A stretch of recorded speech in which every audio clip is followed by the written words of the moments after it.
Now, a question that comes up on a regular basis on my channel and Instagram is how light freighters in the Star Wars universe make money. After all, these ships are quite small, even if their canon official dimensions are way off from what they actually are. But that's a video for the future. If you want to hear about all the ways that Star Wars gets its ship's dimensions blatantly wrong across different media. Anyway, off topic. The point is, light freighters couldn't really possibly hope to carry a significant amount of cargo, even with their more realistic dimensions that some very good fans have worked out.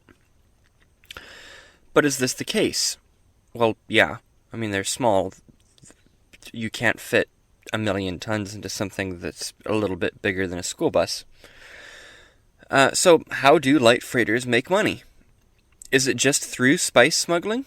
Do they run other things? And how long can this guy go on about the economic viability of what is basically a minivan in space? Well, just look at the length of the video for the last question and keep watching until that video runs its course to find the answer for the other question. Heh, gotcha now. So to begin with, let's look at this picture of the Millennium Falcon, a YT-1300 series light freighter. We'll actually spend a lot of our time on the YT-1300 as it's the light freighter we have the best information on, both in canon and legends. Compared to something like an X-Wing or TIE Fighter, the Falcon looks pretty big. It's large enough to fit several reasonably sized rooms, 2 gun turrets, and several long circular hallways. A virtual palace compared to the cramped confines of the starfighters mentioned earlier. The issue about size comes up when you begin to try to find out where the cargo bays in the ship actually are, and realize that the ship only has a few dozen cubic meters or so of cargo space available on the whole ship.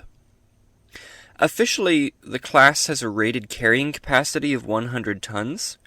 This is a weight measurement that doesn't really account for the size and weight of whatever is being carried. 100 tons of lead takes up much less space than, say, 100 tons of sawdust or feathers. And it's likely a fairly vague manufacturer limit as well. A YT could probably carry slightly more or less than that depending on factors such as fuel load, what modifications the ship has, and the distance it has to take its cargo. 100 tons is not a massive amount of stuff for what is ostensibly a cargo ship, unless we're getting into, like, pre-Age of Sail, Viking and ancient Roman cargo ships. Then it's quite a bit. But, that's not what this channel is about. Starship reviews and all. If you're looking at the modern day, 100 tons compared to multiple hundreds of thousands of tons of cargo that some of the largest cargo ships in the high seas can carry back and forth, 100 is just kind of a small number.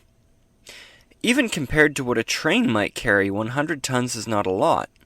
So the question becomes, how do you make a living as a light freighter pilot in the Star Wars universe when you carry such a small amount of goods? How do you compete, for example, with the likes of a Trade Federation Lucrehulk? Now, before we get to the answer, one of the key things to keep in mind here is that economics and trade in the Star Wars galaxy, while comparable in broad terms with the models in use in our own world, is still radically different and unique from anything we have today or historically. It's very much its own thing, and it's different. So let's explore how it works then, shall we?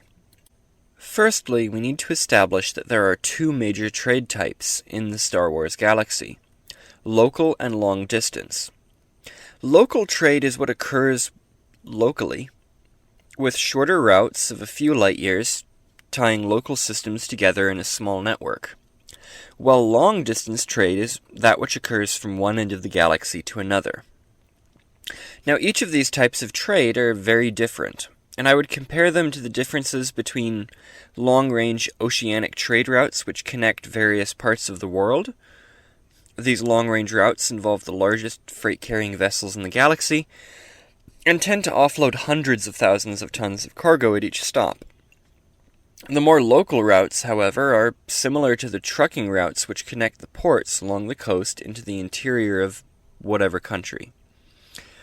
Probably not Chile, because Chile doesn't have an interior, although Norway too.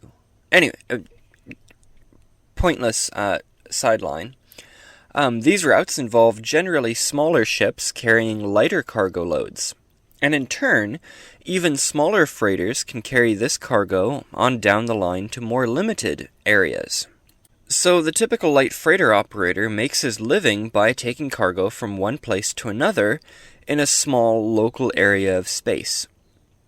Typically, he doesn't travel across the galaxy. Such operators will also usually not carry just any old cargo, but rather things with a higher value per ton than, say, gravel. This way you get the most bang for your buck, or bang for your carrying capacity.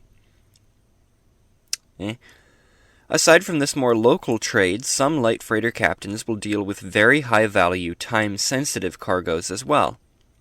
Bacta, for instance, is something that only has a limited shelf life, is hugely expensive per kilogram, and can't be made in massive quantities.